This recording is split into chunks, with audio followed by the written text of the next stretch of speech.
He was called the Fifth Beatle, the man who transformed four young musicians into the biggest band the world had ever seen. But on August 27, 1967, Brian Epstein was found dead in his bedroom under extremely strange circumstances. A death ruled as an accident, but surrounded by unanswered questions. Why did he spend his final night alone despite telling friends he wasn't feeling well?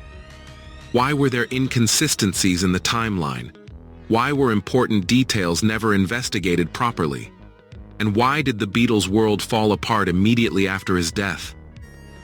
Tonight we uncover the mysterious final hours of Brian Epstein, a man whose influence shaped music history, and whose death remains to this day unnervingly unexplained. Brian Epstein was more than a manager. He was a visionary who built the global phenomenon known as the Beatles. His business mind, refinement, and tireless drive guided a young band from Liverpool into becoming a cultural revolution. But behind this polished exterior lived a troubled, lonely man, battling emotional turmoil, anxiety, and hidden secrets. When he died at only 32 years old, fans accepted the official explanation: an accidental overdose. But the more you dig into the details, the more the story breaks apart. Today, we examine what really happened in the final days and hours before Brian Epstein's sudden and mysterious death. Brian Epstein discovered the Beatles in late 1961 when they were performing in Liverpool's Cavern Club. He saw something no one else saw: raw potential, charisma, and a spark that could change the world. Under Brian's direction, the Beatles were reshaped: matching suits, polished behavior, disciplined schedules, and international exposure. His influence was the backbone of their success. Yet while the world adored the Beatles, Brian lived with constant pressure, hidden struggles, and a deep fear of failure. The fame he helped create became a burden he could no longer control. By 1967, the Beatles were becoming independent, experimenting artistically and relying less on management. Brian, once their anchor, felt himself slipping away from the center of their universe. At the same time, he was dealing with severe emotional strain, personal loneliness, and dependency on medications, especially sleeping pills. Friends later said he felt abandoned, overwhelmed, and lost in the enormous shadow of the empire he had built. His diary entries and letters from that period reveal a man under immense internal pressure, trying to hide his slow collapse from the world. On August 26th, Brian Epstein spent the evening with friends at his London home. They later said he looked exhausted, emotionally drained, and unusually distant. He mentioned feeling unwell after taking some pills, but dismissed it casually. In the late hours of the night, his friends left, even though they claimed he didn't want to be alone. And here begins the mystery. Brian had made phone calls earlier that evening that seemed confused and disorganized. Reports suggested he might have mixed different medications, but the timeline of events from that night is inconsistent.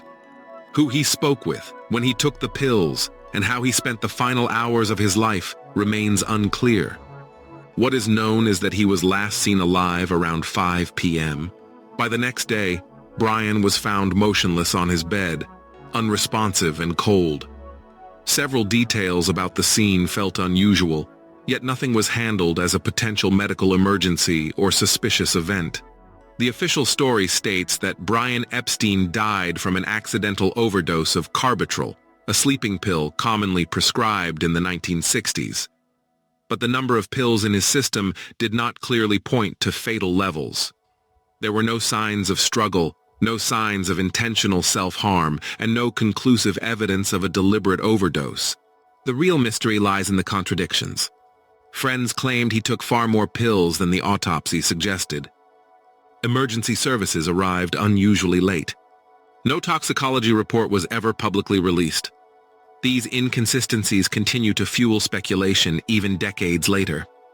Many believe the truth about Brian's final moments may have been quietly buried to protect reputations, avoid scandal, or preserve the Beatles' public image. The Beatles were devastated. John Lennon would later say, "I knew we were in trouble the moment we got the news." Without Brian, there was no guiding hand, no stabilizing force. The group began drifting apart. Business arguments intensified, creative disputes grew, and within 3 years, the Beatles officially split. Many historians believe Brian Epstein's death directly triggered the unraveling of the most influential band in history. But fans, journalists, and researchers still ask the same question. Was his death truly an accident? Or was there more beneath the surface? Brian Epstein shaped modern music, built a cultural empire, and guided the Beatles through a revolution that defined an entire generation. Yet the end of his story remains clouded in confusion and mystery. The unanswered questions surrounding his final night, the shaky timeline, the strange behavior, the conflicting testimonies, make his death feel far from straightforward. History remembers Brian Epstein as the Fifth Beatle, the architect behind legends. But his final chapter remains a haunting reminder that even the brightest lights can fade in the darkest silence.